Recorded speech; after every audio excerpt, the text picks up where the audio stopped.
Good morning. How are you doing today? I'm great. How are you? Absolutely fantastic. I got to tell you how important this book is, not only to young adults and children, but adults as well, because I wanted to make sure that they didn't tell me what your name is, because it can be taken in so many different ways. Now, I work with a gentleman, and he calls himself Johan, but from his country, it should be Johan. So I'm going to take a guess on your name. Joanna Ho. Is that right? No. It's Joanna Ho. Do you see how important this book is? Because you're going to teach us and share in a really good way. I mean, because look at the illustrator. Is it Koali? It's Quale. See? So you're pretty close. Man, that's why this book is so important.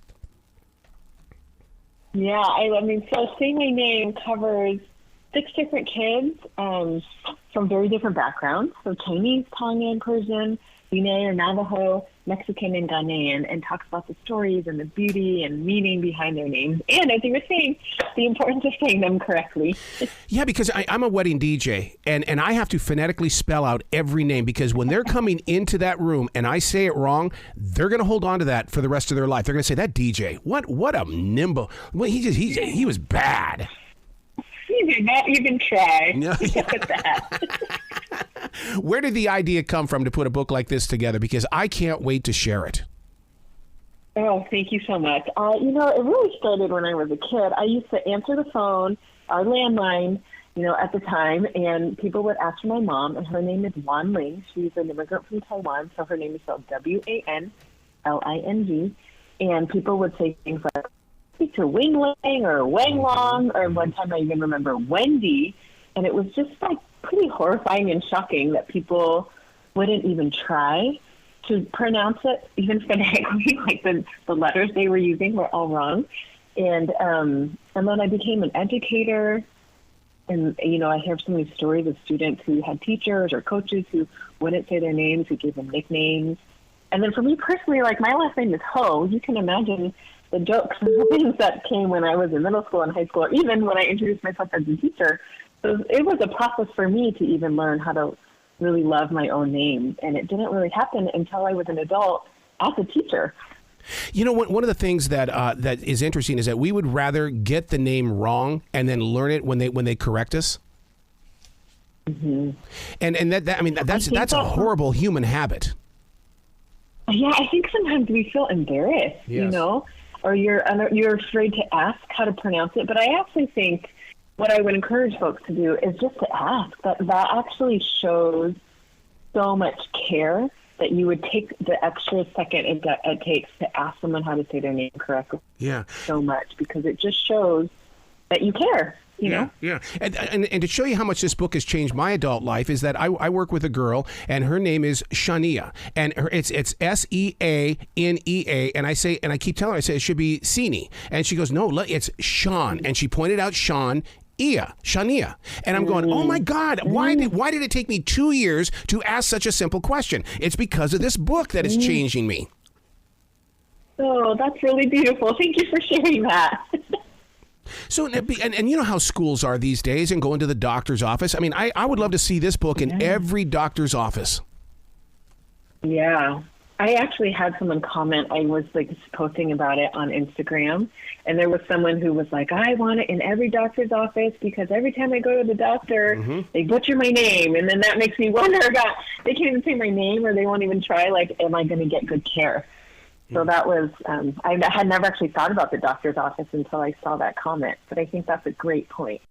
The illustrations in this book, did the pictures come first or did the storyline? Because, everything comes together, and you are so authentic with the different cultures. Oh, yeah. That I can't say that comes purely from me. I did so much interviewing. Each of these characters and their backgrounds comes from a person or multiple people or places that are very dear to me personally. So I had a lot of help interviewing very close friends and coworkers as I was writing the book, so that because I'm writing outside my own experience and my own background, with the exception of the first girl who's Chinese, and that name is my name. I wanted to make sure, as you were saying, that it was truthful and authentic, and I wasn't doing harm by trying to represent so many different stories And so some of the names actually are my dear friends who were like, hey, why don't you use my mom's name? Or, hey, why don't you use my sister's name? This is what it means. And this, this is how we introduce ourselves. And same with the art. So Kwale, she is Vietnamese. She lives in Vietnam. And it's also meant none of these are her background. And so it was so much research and so many rounds of feedback, which is unusual. Usually an artist and an author don't communicate at all in the process of making a book. But because we had to solicit so much feedback and so many from so many different people for all the different backgrounds to make sure that things were represented the way they should be represented. Do you remember where you were when these words came into play? My name is a window to my world, a door to my destiny, a key to unlock the dreams of my ancestors. That should be a mantra at every business on the planet, because saying someone's name is so important to them. Yeah. I wrote this book. It was like winter break, because I was a vice principal in a high school for many years, and I was on my winter break, so I have free time, and it's a story that I had been working on for some time that I put away. And I remember exactly where I was sitting. So I was sitting on my couch, and I just sat there the whole day. Literally, I didn't move except maybe to eat a little bit, and I was just writing, and then from there, revising, etc. But this book actually came to me relatively quickly over the course of a couple of days as I was really, really working through it. Then after that was lots and lots of rounds of feedback of making it better. And even a pronunciation guide in the back, which is just so fascinating. And I didn't want to go back there at all when I first started the book, because I didn't want it was almost like cheating on a test, where they always had the answers in the back. I wanted to make sure I could get something right first. I'm the opposite. I'm like, let me peek in the back and see what I'm supposed to do, because this is too hard.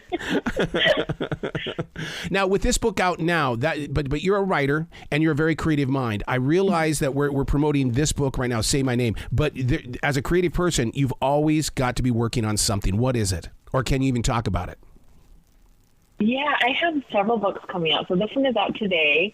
I have books, another one out in October. It's called On the Tip of a Wave. It's the story of Chinese artist activist Ai Weiwei and his work around the refugee crisis. Wow. And then next year I have 3. So just in the spring, there's the third Eyes book. It's called Eyes That Lead the World's Wonders.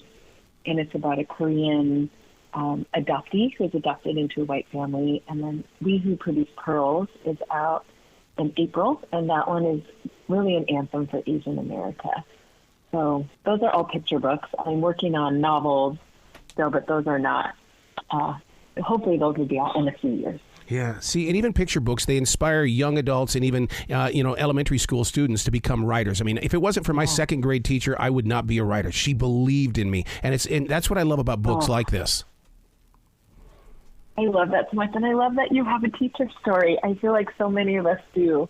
Teachers make such a huge impact for both good and harm. Mm-hmm. And my hope is that we can all learn to be the ones that are doing exactly what your second grade teacher did, believe in students and see them for who they really are. Wow. So where can people go to find out more about you and your books? Because I want them to feel your love, because, you're such a giving person. Thank you so much. They can go to my website. It's Joanna Ho Writes, JoannaHoWrites.com.